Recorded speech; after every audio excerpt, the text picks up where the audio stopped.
ಎಷ್ಟೊಂದು ಜನ ಕೆಲಸಕ್ಕೆ ಹೋಗ್ತಾರೆ, ಮಧ್ಯದಲ್ಲಿ ಬಿಟ್ಬಿಡ್ತಾರೆ. ಆಫೀಸಲ್ಲಿ ಏನೋ ಅಂದ್ಬಿಟ್ರು, ಬೈದ್ಬಿಟ್ರು, ಅವಮಾನ ಮಾಡಿಬಿಟ್ರು, ದೂರ ಇದೆ. ನಾವೇನು ಅಫರ್ಮೇಷನ್ನು ಅಂತ ಹೇಳ್ತೀವಿ, ಮ್ಯಾನಿಫೆಸ್ಟ್ ಅಂತ ಹೇಳ್ತೀವಿ. ಕೆಲವೊಂದು ಪರೀಕ್ಷೆಗಳು ಬರುತ್ತೆ ಮಾಡುವಾಗ. ಅಂದರೆ ಉದಾಹರಣೆಗೆ ಈಗ ನಂಗೆ ಉದ್ಯೋಗ ಬೇಕು ಅಂತ ಬಯಸಿ ನಾನು ಏನಾದರೂ ಒಂದು ನಾಮವನ್ನು ತೊಗೊಂಡು ಮಾಡ್ತಾ ಇದ್ದರೆ ಉದ್ಯೋಗ ಸ್ವಲ್ಪ ದೂರ ನಿಂತ್ಕೊಳ್ಳುತ್ತೆ. ನೀವು ಇಂಟರ್ವ್ಯೂ ತೊಗೊಂಡ್ರು ಕೆಲವೊಂದು ಸಲ ಇಂಟರ್ವ್ಯೂ ಪಾಸ್ ಆಗಲ್ಲ, ಅಥವಾ ಇಂಟರ್ವ್ಯೂ ತೊಗೊಳಕ್ಕೆ ಬರೋದಿಲ್ಲ, ಅಥವಾ ನಿಮಗೆ ಹುಷಾರಿಲ್ಲದೆ ಆಗ್ಬೋದು ಇಂಟರ್ವ್ಯೂ ಸಿಕ್ಕಿದ ತಕ್ಷಣ. ಸತ್ಯವಾಗಲೂ ನಾನು ಅದ್ರ ಬೇಕಾ? ಎಷ್ಟೊಂದು ಜನ ಕೆಲಸಕ್ಕೆ ಹೋಗ್ತಾರೆ, ಮಧ್ಯದಲ್ಲಿ ಬಿಟ್ಬಿಡ್ತಾರೆ ಯಾವುದೋ ಕಾರಣ. ಆಫೀಸಲ್ಲಿ ಏನೋ ಅಂದ್ಬಿಟ್ರು, ಬೈದ್ಬಿಟ್ರು, ಅವಮಾನ ಮಾಡಿಬಿಟ್ರು, ದೂರ ಇದೆ, ಅಥವಾ ನೈಟ್ ಶಿಫ್ಟ್ ಇದೆ, ಎಷ್ಟೊಂದು ಕಾರಣಗಳು ಕೊಡ್ತಾರೆ ಬಿಡೋದಕ್ಕೆ. ಸೊ ನನಗೆ ಕೆಲಸ ಬೇಕು ಅಂತ ನಿಜವಾಗ್ಲೂ ನಾನು ಅಂದ್ಕೊಂಡ್ರೆ ಇದು ಯಾವುದೂ ನಂಗೆ ಲೆಕ್ಕ ಇರಬಾರ್ದು.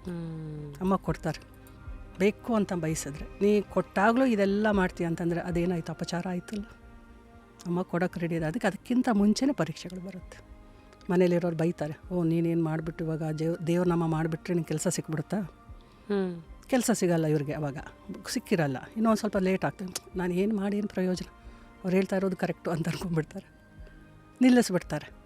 ಅಂದರೆ ಪರಿಪಕ್ವತೆ, ಆ ಒಂದು ಡೆಡಿಕೇಶನ್ ಇರಬೇಕು, ಫೋಕಸ್ ಇರಬೇಕು. ನಾನು ಏನು ಕೇಳ್ತಾ ಇದ್ದೀನಿ ದೇವರನ್ನು, ಅವ್ರು ಕೊಡ್ತಾರೆ ಅನ್ನೋ ನಂಬಿಕೆ ಇರಬೇಕು ನನಗೆ. ಫುಲ್ ವಿಡಿಯೋನ ನೋಡಿ ಆನ್ ರ್ಯಾಪಿಡ್ ರಾಶ್ಮೀಸ್ ಯೂಟ್ಯೂಬ್ ಚಾನಲ್.